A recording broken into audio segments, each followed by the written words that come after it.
And before I erase all of this, I also want to add my own theory of how I thought the season should end, which I still think technically might be done later, and I think that's the only way to really fix all the continuity mistakes between this show and the rest of the Star Trek franchise. What are the things that don't fit the continuity? Well, the Klingon War doesn't really fit, especially because in Star Trek 6, Spock said that the Klingon conflict lasted for 70 years, so that was way before it started on Star Trek Discovery, and in Discovery they said that no one ever saw a Klingon until Michael saw them, and no one ever talked about such a big war with the Klingons.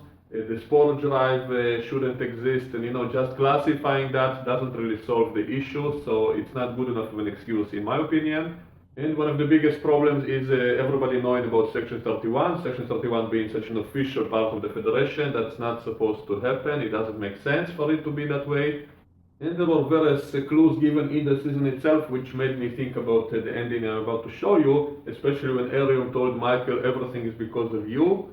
And another big issue is Spock never mentioning Michael, which again, they kind of explain that by classifying everything, but it doesn't make sense that he never told anyone that he used to have a sister. So the only way to truly fix the continuity is to go back to this moment, to the moment in which Michael's parents supposedly died and she got adopted by Sarek, making her the stepsister of Spock and also causing her to hate the Klingons, which is probably one of the reasons the Klingon War started. If it was someone else in Michael's shoes in that position, maybe the whole war could have been avoided, maybe by capturing Takuvma instead of killing him, and so the war was Michael's fault.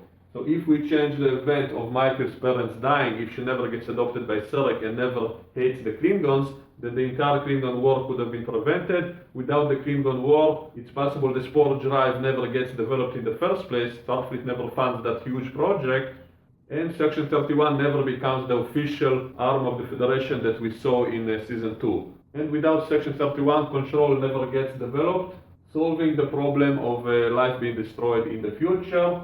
So what I expected them to do in the end of the season, and technically it's still possible to do it from the future, is that Michael goes back in time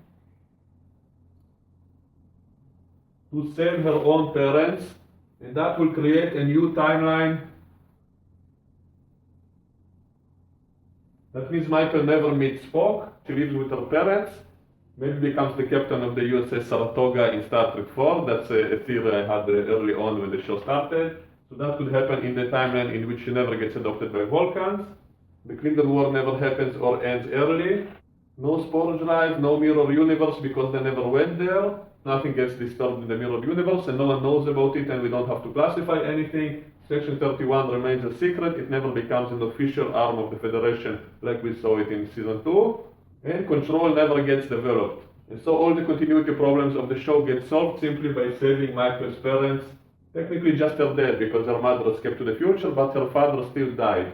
So technically they might still do that in Season 3 if they want to fix all the continuity issues, which I doubt because they kind of fix them their own way, their stupid way of simply saying it's all classified and no one knows about any of this, even though everybody supposedly knew about Section 31. Also, it makes no sense to hide the spore drive, which would have been so useful in the other Star Trek shows, so it makes no sense to me why would Starfleet hide this kind of technology which could save the Federation so many times later.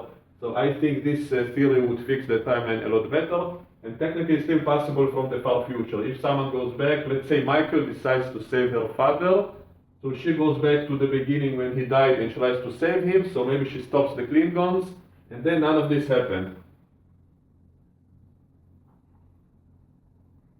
And if it never happens, she basically disappears from existence, the old Michael disappears, and the young Michael continues to live with her parents, and maybe they move to Jamaica, which would explain the accent she had in Star Trek 4 when she became captain of the Saratoga, in which she never met Spock. There was no long Klingon War, there was no spore drive, there was no mirror universe before TOS.